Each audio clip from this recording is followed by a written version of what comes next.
નર્મદા જિલ્લાના કેવડિયાના ગભાણ ગામના આદિવાસી સમાજના બે યુવાનોને ઢોર માર્યા બાદ તેમની જે હત્યા કરવામાં આવી હતી તે ઘટનાને લઈને આદિવાસી નેતાઓ લાલઘૂમ જોવા મળી રહ્યા છે।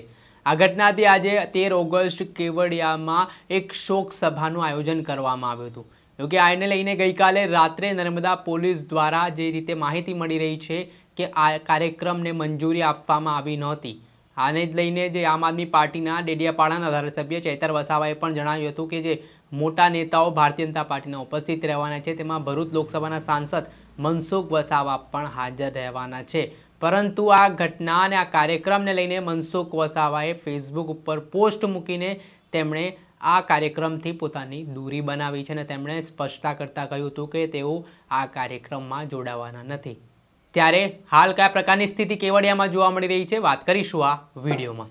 વૈષ્ણવજન તો તેને કહીએ જે પીડ પરાઈ જાનાને રે। નમસ્કાર દર્શક મિત્રો, નવજીવન ન્યૂઝમાં આપનું સ્વાગત છે। હું છું ફૈઝાન। નર્મદા જિલ્લાના ગભાણા ગામના આદિવાસી સમાજના બે યુવાનો, જેમાં સંજય તડવી અને જયેશ તડવીનું જે ટ્રાઇબલ મ્યુઝિયમ બની રહ્યું છે તે એજન્સીના કર્મચારીઓ દ્વારા આખી રાત ઢોર મારવામાં આવ્યો તો તેના કારણે બંને યુવાનોના મૃત્યુ નિપજ્યા હતા। આ ઘટનાથી હાલ આદિવાસી સમાજમાં ઘેરા પ્રત્યાઘાત પડ્યા છે। આ ઘટનાને લઈને રાજનીતિ પણ ગરમાઈ છે। ત્યારે તમામ રાજકીય પાર્ટીના નેતાઓ દ્વારા ગઈકાલે જે એક પીડિત પરિવારના ઘરે બેઠક મળી હતી તેમાં એવું આયોજન કર્યું હતું કે આગામી 13 ઓગસ્ટ એટલે કે આજે કેવડિયા ખાતે જે સંજય તડવી અને જયેશ તડવીનું મૃત્યુ નિપજ્યું છે તેમાં આ મૃતકોને શ્રદ્ધાંજલિ આપવા માટે અને જે આરોપીઓ છે તેમને સખતમાં સખત સજા કરવા માટે આજે એક શોક સભાનું પણ આયોજન કરવામાં આવ્યું હતું। જોકે આ ઘટનાને લઈને આમ આદમી પાર્ટી હોય, ભારતીય જનતા પાર્ટી હોય કે પછી કોંગ્રેસ હોય, તમામ પાર્ટીના આદિવાસી સમાજના નેતાઓએ સહમતિ પણ દર્શાવી હતી।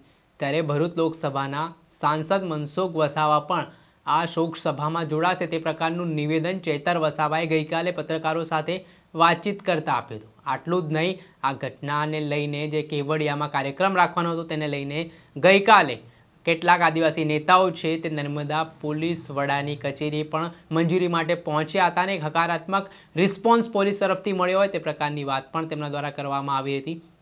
ત્યારે અચાનક એવું તો શું થયું કે રાત્રે જ નર્મદા પોલીસે કેવડિયામાં જે મોટી સંખ્યામાં આદિવાસી સમાજના લોકો એકત્ર થવાના હતા તે પહેલાં તેમને મંજૂરી છે તે રદ કરી।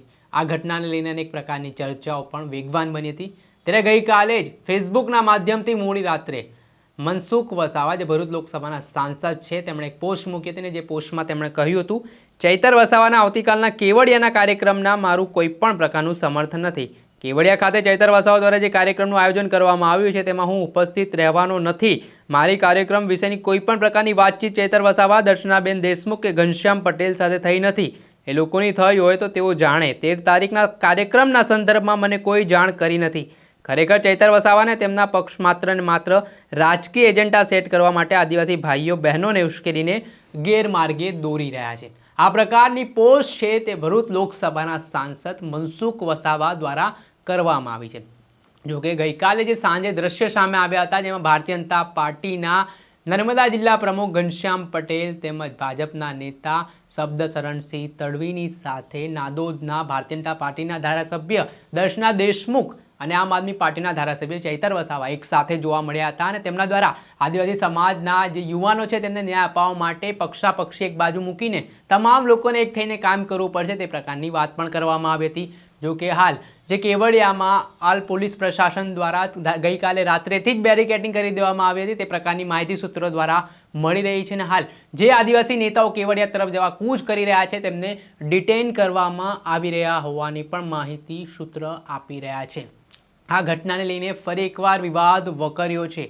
એક બાદ એક આદિવાસી નેતાઓની હાલ અટકાયત કરવામાં આવી રહી છે અને આને જ લઈને આ ઘટનાની પડે અપડેટ આપના સુધી પહોંચાડતા રહીશું અને આખો કાર્યક્રમ આજનો દિવસનો શું રહેવાનો છે તે વિશે આપને સતત બતાવતા રહીશું। એટલે નવજીવન ન્યૂઝની ચેનલને આપ લાઈક કરી લો, સબસ્ક્રાઇબ કરી લો।